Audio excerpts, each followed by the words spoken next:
오늘 본문은 누가복음의 마지막 장면입니다. 부활하신 예수님께서 제자들이 모인 집안에 들어오셔서 예수님의 부활을 여전히 믿지 못하고 두려워하던 제자들에게 손과 발을 보이시고 또 음식을 함께 드시면서 자신의 부활을 확증하셨고, 또 성경을 풀어서 그들의 정체성과 사명을 일깨워 주시는 내용이 기록이 되어 있습니다. 그리고 마지막으로 성령을 약속하시면서 그때까지 예루살렘에 머물러 있으라고 명령하십니다.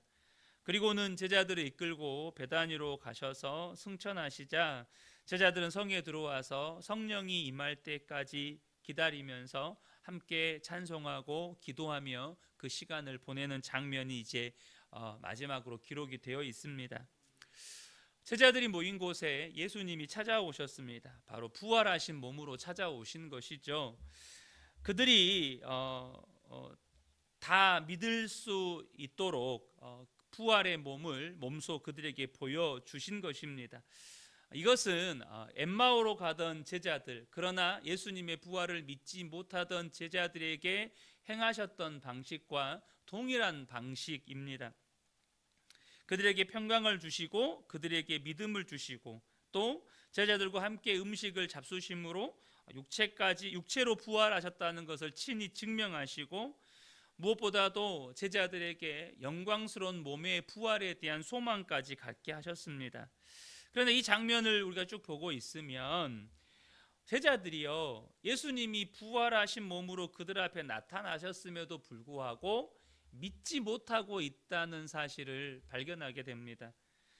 그러니까 예수님이 부활하셔서 그들에게 찾아오신 것은 너무 기쁜데, 어떻게 죽은 사람이 살아날 수 있나, 이 도무지 믿기지 않는 이 현상을 보면서 너무 놀랍기도 하고, 또 속으로는 이게 가능한 일이야? 막 이렇게 속으로는 그런 생각이 들었을 것이고, 그러니까 어떻게 반응해야 될지를 모르고 있는 거예요. 그러니까 믿지를 못하고 있는 것이죠.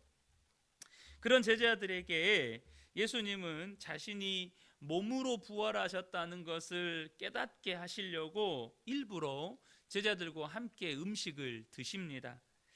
뿐만 아니라 중요한 것은 말씀을, 그러니까 예수님의 이 죽으심과 부활을 그들이 온전히 믿을 수 있도록 말씀을 상기시켜 주셔요. 44절을 보면 또 이르시되 내가 너희와 함께 있을 때에 너희에게 말한 바 곧 모세의 율법과 선지자의 글과 시편에 나를 가리켜 기록된 모든 것이 이루어져야 하리라 한 말이 이것이니라, 이렇게 말씀을 하셔요. 그러니까 이 말이 무슨 말이냐면, 내가 너희들과 함께 있는 동안에 나에 대해서 모세의 율법과 선지자들의 예언과 또 시편에 기록된 모든 것이 나에게 이루어져야 하리라, 이걸 너희들에게 수없이 가르치지 않았냐. 구약에 기록된 말씀이 나에게 이루어져야 된다, 이것을 수없이 가르치지 않았냐. 그렇게 나를 가리켜서 이루어져야 하리라고 했던 그 사건이 뭐냐면 바로 내가 십자가에서 죽고 부활한 이것을 가리켜서 한 말이다. 그렇게 너희들에게 나를 가리켜 이루어져야 하리라고 가르쳤던 그것이 바로 나의 죽음과 부활이었다. 너희들이 지금 목격하고 있는 이것이다 라고 제자들에게 깨우쳐 주고 있는 거예요. 그러니까 제자들이 부활하신 예수님을 직접 목격하고도 믿지 못하고 있는 그 제자들에게 그들의 믿음 없음에 대해서 다시 한번 깨우쳐 주고 계시는 것입니다.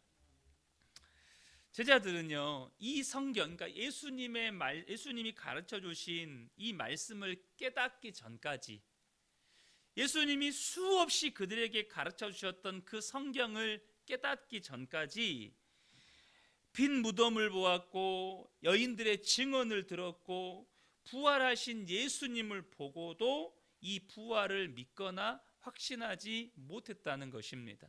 부활을 보고도 확신하지 못했어요. 언제까지요? 성경을 깨닫기 전까지, 말씀을 깨닫기 전까지 죽은 사람이 살아나는 기적을 보고도 믿지 못했다는 것입니다.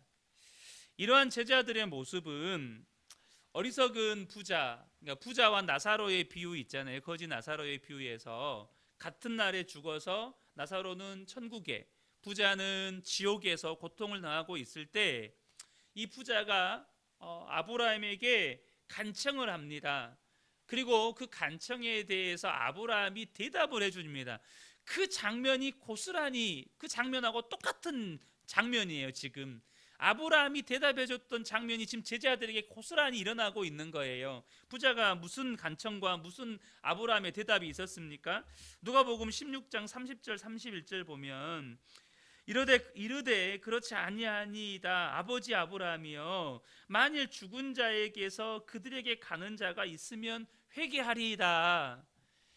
그러니까 아브라함에게 나사로를 다시 보내서 내 형제들에게 이 소식을 알려서 그들만큼은 이 지옥 불구덩이에 오지 않게 해주십시오 라고 이렇게 간청을 하잖아요. 근데 아브라함이 무슨 대답을 합니까? 부자는 그렇게 생각했어요. 죽은 자가 살아나서 전해주면 믿을 거다. 죽은 자가 살아나서 천국이 있고 지옥이 있고 예수님 똑바로 믿어야 된다라고 말해주면 믿을 거다. 이렇게 믿었어요. 근데 아브라함은 뭐라고 이야기하냐면 이르되 모세와 선지자에게 듣지 아니하면 비록 죽은 자 가운데서 살아나는 자가 있을지라도 고난을 받지 아니하리라 하였다 하시니라.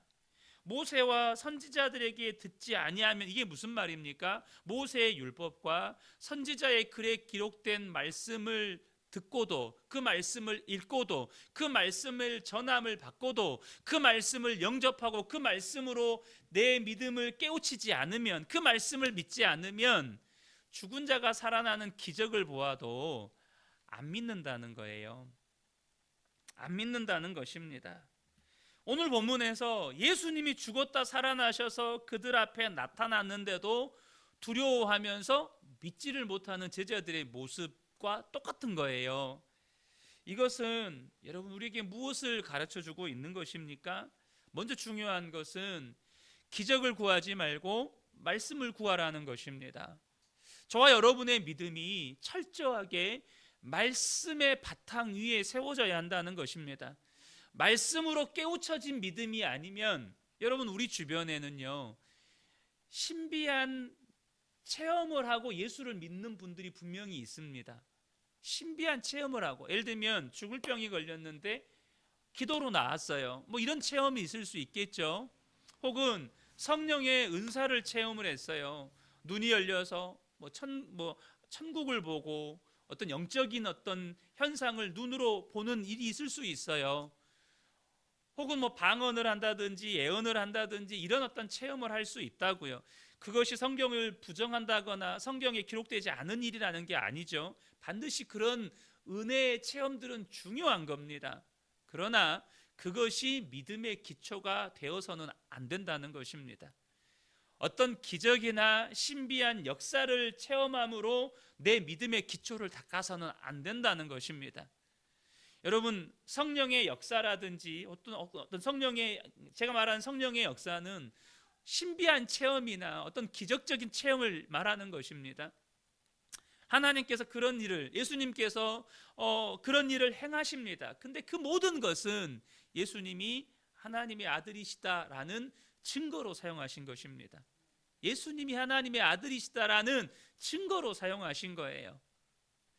그런데 문제는 그렇게 많은, 예수님과 함께 있으면서 그렇게 많은 기적들을 경험했고 심지어 예수님이 죽었다 살아나신 그 기적을 보고도 믿음이 안 생기는 거예요.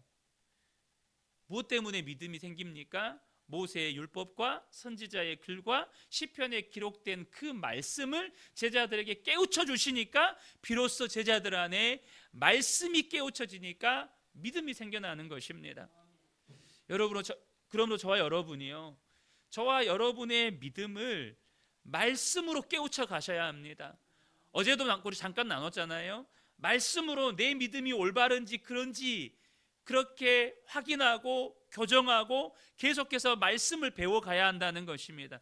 그래야 우리의 믿음이 정말로 반석 위에 세워지는 거예요. 또 한 가지 이것이 우리에게 가르쳐주는 것은 한 사람이 예수를 믿는다는 것이요, 얼마나 불가능에 가까운 일이고, 여러분 한 사람이 예수 믿는 게 얼마나 불가능에 가까운 일인지 몰라요. 그런데 이 불가능에 가깝다는 게 중요한 게 아니고, 그 불가능에 가까운 일이 지금 저와 여러분에겐 일어났다니까요.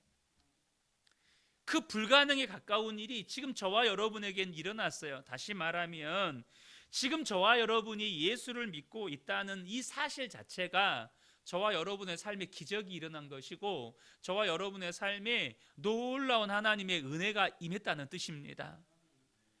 예수를 믿고 있는 게 기적인 거예요. 예수를 믿고 있다는 것이 여러분 정말로 놀라운 은혜가 우리의 삶에 임했다는 뜻입니다. 그러므로 저와 여러분이 예수를 믿고 있다는 것 하나만으로도 우리는 갚을 수 없는 하나님의 은혜를 받았고, 우리는 기적을 품고 사는 사람들이라는 것입니다. 우리는 기적의 사람들이에요. 예수를 믿는다는 게 이렇게 불가능한 일인 거예요, 여러분. 또한 오늘 이 부활은요, 예수님의 부활은 예수님이 부활의 첫 열매가 되는 사건입니다. 예수님이 부활의 첫 열매가 되셨어요. 그 말은 예수를 믿는 우리 또한 예수님처럼 영광스러운 부활을 경험하게 될 거라는 사실입니다. 우리가 오랫동안 신앙생활을 해왔잖아요. 신앙생활을 해올 때 여러분 부활신앙 이야기 많이 들으셨을 겁니다. 도대체 부활신앙이라는 것이 무엇입니까? 여러분, 부활신앙이라고 하는 것은 예수님의 부활을 믿고 나도 예수님처럼 영광스럽게 부활할 것을 믿는다. 여러분, 그 말 안에는요, 단순히 내가 예수님을 믿었으니까 나도 언젠가는 죽을 것이고 주님 다시 오시는 날에 영광스럽게 부활할 것을 믿어, 그게 아니에요. 그렇게 단순화시키시면 안 돼요. 그 속에는요, 여러분, 내가 정말로 예수님처럼 영광스럽게 부활할 것을 믿는다면 과거의 실패에 얽매이지 말라는 거예요. 제자들 실패했습니다. 예수님 버려두고 다 도망쳤어요. 베드로는 예수님을 3번이나 부인하고 저주했습니다. 다 실패한 제자들이에요. 그 실패에 얽매이지 말라는 거예요. 과거의 실패에, 신앙의 실패에, 하나님을 사랑하는 일에 실패한 것에, 거룩함을 지키는 일을 실패한 것에, 하나님의 말씀 따라 순종하는 일에 실패한 것에 매이지 말라는 거예요. 또한 이 세상이나 혹은 현재가 전부인 것처럼, 마치 이 세상이 전부인 것처럼, 현재가 전부인 것처럼 탐욕을 부리면서 살지 말라는 거예요. 예수님께서 마지막 때 오실 그날에 염려하신 것처럼, 마치 이 세상이 전부인 것처럼 시집가고 장가가고 먹고 마시고 사고 팔고 집 사고 차 사고 세상 성공하고 그것이 전부인 것처럼 살지 말라는 거예요. 나아가서 불확실한 미래, 그렇죠, 우리는요 오늘 우리의 삶에 무슨 일이 일어날 것을 잘 모릅니다. 혹 저와 여러분이 오늘 무슨 일을 당해서 여러분 죽을 수도 있어요. 그런데 더 분명하게 확실한 건 뭡니까? 우리가 오늘 죽을지 내일 죽을지는 몰라요. 그죠? 오늘 죽을지 내일 죽을지는 몰라요. 근데 확실한 우리의 미래가 있습니다. 그것은 무엇입니까? 예수님과 같이 영광스럽게 부활하게 될 거라는 것입니다. 그러니까 오늘 죽을지 살지 모르는 그 불확실한 미래를 두려워하지 말고 확실한 미래를 붙잡고 살라는 거예요. 우리는 불확실한 미래 때문에 많이 두려워하거든요. 내가 하는 일이 잘 될지 안 될지, 지금 내 자녀가 이제 대학교 시험 봐야 되는데 학교 들어갈지 떨어질지, 남편 하는 일이 잘 될지 안 될지, 내가 지금 중한병에 걸렸는데 오늘 죽을지 내일 죽을지, 그건 다 불확실해요. 이 불확실한 것 때문에 두려워하지 말고 확실한 미래가 뭡니까? 우리는 예수님처럼 영광스럽게 부활하게 될 것이다. 그 확실한 미래를 붙잡고 살라는 것입니다. 여러분, 이게 부활 신앙입니다. 그 확실한 미래를 붙잡는다면 오늘 내가 무슨 일을 겪더라도, 오늘 내가 실패하고 망하는 일을 겪더라도 여러분, 우리는 두려워하지 않을 이유가 있는 사람들입니다. 우리는 영광스럽게 부활하게 될 것이다. 이걸 붙잡고 살라는 거예요. 끝으로 한 가지만 더 나누기를 원하는데요, 예수님의 부활은 그 고난과 죽음의 장소였던 예루살렘을 생명과 구원의 장소로 바꾸었고, 의심하고 두려워하던 제자들을 담대한 증인으로 변화시켰습니다. 그래서 이제 죄와 사망에서 자유하게 하는 회개와 기쁨과 생명의 복음이 모든 족속에게 전파될 것입니다. 47절 48절을 보면 또 그의 이름으로 죄사함을 받게 하는 회개가 예루살렘에서 시작하여 모든 족속에게 전파될 것이 기록되었으니 너희는 이 모든 일의 증인이라. 천하 만민에게 복을 주시려고 시작하신 구속과 언약의 역사가 역사가 이루어질 거라는 거죠. 앞서 예수님께서 제자들에게 가르치신 것처럼 모세의 율법과 선지자의 글과 시편에 기록된 예수님에 관하여 기록된 모든 말씀이 예수님에게 이루어졌습니다. 그런데 문제는 뭐죠? 제자들은 그것을 믿지 않았습니다. 제자들은 안 믿었어요. 그런데 여러분, 중요한 게 있어요. 제자들이 믿든 안 믿든 예수님에 관하여 기록된 모든 언약의 말씀은 다 이루어졌습니다. 자, 그러면 오늘 본문의 방금 말씀, 모든 족속에게 전파될 이 회개의 복음이 예루살렘에서 시작해서 모든 족속에게 전파될 것이라고 말씀하셨습니다. 그러면 우리가 이 말씀을 믿든지 안 믿든지 모든 민족에게 전파가 되고, 또 마태복음 24장 14절의 말씀에 의하면 이 천국 복음이 모든 족속에게 전파되어야 하리니 그제야 끝이 온다고 말씀하셨습니다. 모든 족속에게 전파되면 끝이 온대요. 자, 그러면 우리가 믿든지 안 믿든지 모든 족속에게 복음은 증거될 것이고, 모든 족속에게 복음이 증거되면 예수님은 다시 오십니다. 내가 믿든지 안 믿든지, 또 한 가지 더, 내가 그 일에 참여하든지 참여하지 않든지 모든 민족에게 복음은 증거되고 주님은 다시 오십니다. 자, 우리가 예수님에게 기록된 모든 말씀이 이루어진 것처럼 이제 예수님이 다시 오실 것이라고 기록된 모든 말씀도 이루어질 것입니다. 우리가 주님 다시 오실 날을 준비하며 살아야 한다는 말을 자주 나눕니다. 그리고 압니다. 도대체 주님 다시 오실 날을 준비하며 산다는 게 뭡니까? 오늘 본문이 말씀하시잖아요. 너희는 이 모든 일의 증인이라. 여러분, 우리가 전하며 사셔야 합니다. 정말로 예수님 전하며 사셔야 합니다. 내가 만나는 사람들, 내가 일하는 일터, 내가 내 주변에 믿지 않는 가족들, 우리의 사명들입니다.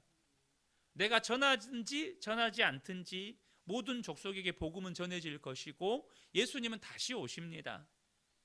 그러면 도대체 우리는 어떻게 하는 것이 준비하며 사는 거냐는 거예요.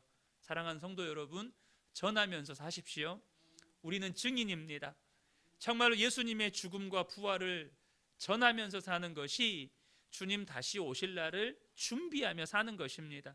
이 새벽에 함께 예배한 우리 모든 성도님들이 이 죄사함을 받게 하는 회개의 복음을 전하는 그런 복된 증인들로 살아가시기를 예수님의 이름으로 축복합니다. 아멘.